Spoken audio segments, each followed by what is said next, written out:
Welcome to SALTovation. The SALTovation Show is a podcast series featuring the leading voices in SALT, where we talk about the issues and strategies to help you make sense of state and local tax.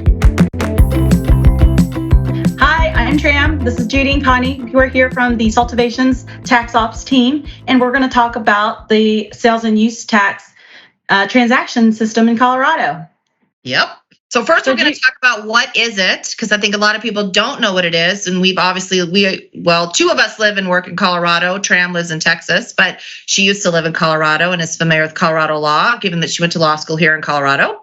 But it's been a system that's been put in place to work with the state of Colorado in order for the home rule cities of Colorado to have one point of filing and registration. So you can file all your taxes in one place through Colorado Revenue Online. So what that means is we have 70 home rule cities that have separate filings in each separate city on their websites and whatever, or filing via snail mail that you would send those returns off to 70 times plus the state. So it's a lot more difficult to comply in Colorado because we have more jurisdictions than any other state, which is more than the entire country, quite honestly, 71 with the home rules in the state. So now it'll be one system of record where you can file all your filings, your licenses and all that. And so Connie, what is the home rules? What is a home rule? Do you think? Explain that to our viewers.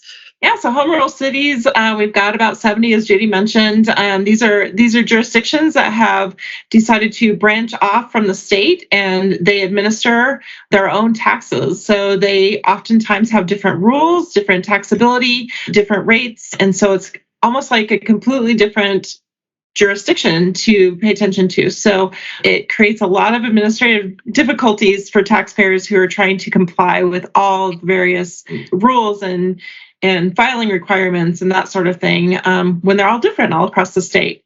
Right. And then SUTS is supposed to at least put some process around that to say you don't have to have 71 filings, right? And you don't have to have 71 registrations. You can do it all in one portal, the SUTS portal, and then activate with each of the individuals electronically, so all your money and your information will get remitted by the state to the various cities of our state so that your filings can be done. So that should ease some administration for taxpayers, because what we find happens typically is people don't bother to register in the home rule cities of Colorado. They only register in the larger ones like Denver or Boulder, Colorado, or Thornton is a larger city, or Aurora, Colorado Springs. Those seem to be our larger jurisdictions, more populous in the state. So people comply sometimes with them, but don't realize that Dacono is a whole rule city. Has anybody heard of Dacono? I think 10,000 people live there, so you probably haven't. But it happens to be a home rule city. Aspen is a home rule city. Breckenridge is a home rule city. Vail, Steamboat, Winter Park. Those of you who like to ski, you probably heard of those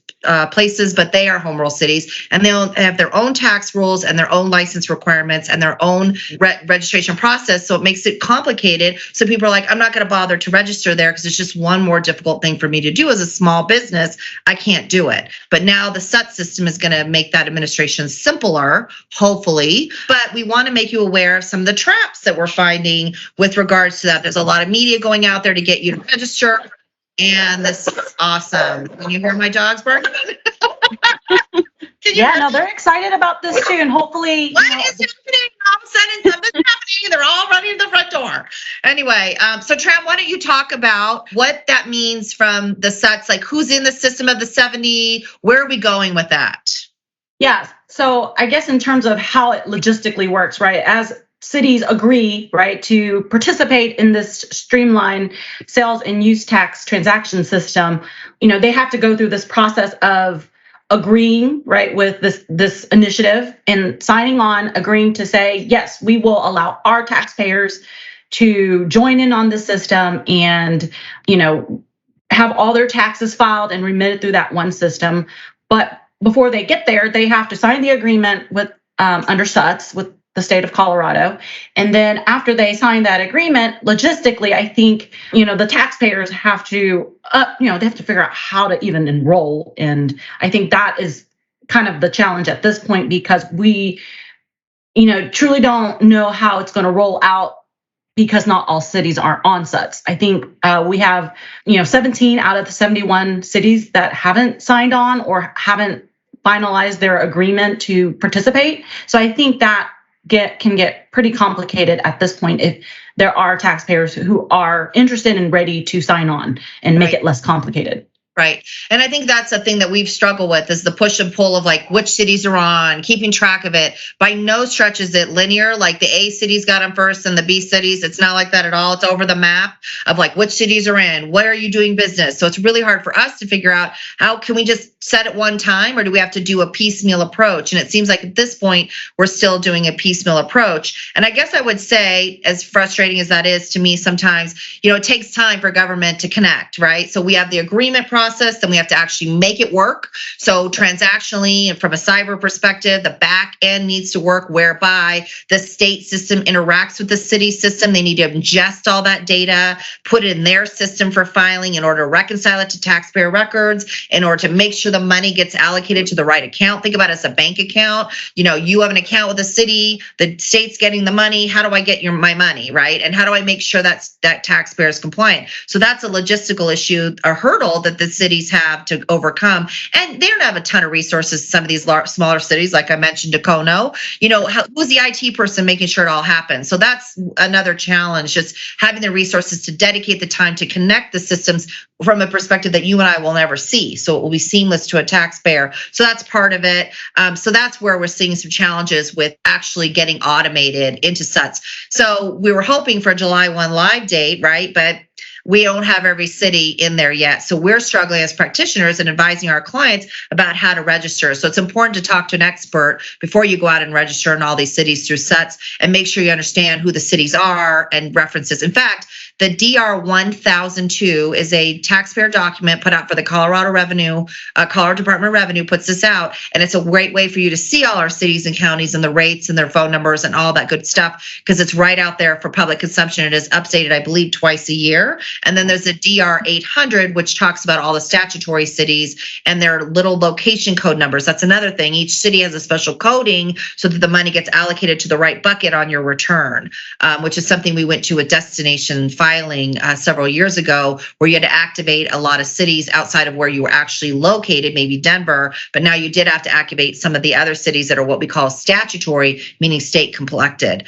So that's another challenge that we're worried that taxpayers won't understand. And then also, what about the historic nexus, Connie? What do you think about that in lieu of, if you've already been doing business in a city but never filed there? Yeah, so SUTS raises an interesting concern for taxpayers who may have done business, may have had one sale to somebody in Dacono. They never registered. They didn't think they had to register, but there's all this period of time where they didn't they didn't file, they didn't register and collect or remit the tax. They probably owe the tax to Dacono. And so if you register SUTS using your prospective registration date going forward from today, say, there could be a historic nexus issue.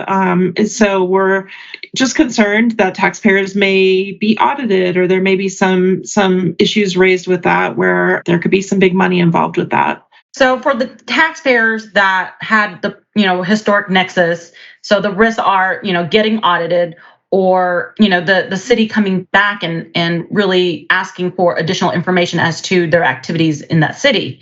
So the risk there is that they have some past liability, and the penalties and interest, of course, tacked on that. So kind of getting in front of that is really important, right? In terms of knowing that, hey, we're going to sign on to the system, but also understand kind of what exposure and risks lie, right, with your activities is really important, right, in making that decision. So I think for taxpayers who, they do have that historic nexus, but the risk is very low, you may advise to say, hey, this is coming, you might have this on the table, so you may just go ahead and come forth, right, with that city and say, hey, look, we've had nexus, here's, the tax, and please forgive us, for the late registration. And I think generally our experience with working with these cities they're very happy, right, with taxpayers who come forth and voluntarily disclose their liability. So I feel like that is probably the best way to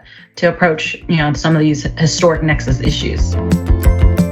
This podcast is for educational purposes only and is not intended, nor should it be relied upon as legal, tax, accounting, or investment advice. You should consult with a competent professional to discuss specifics of your situation and the applicability of the information presented.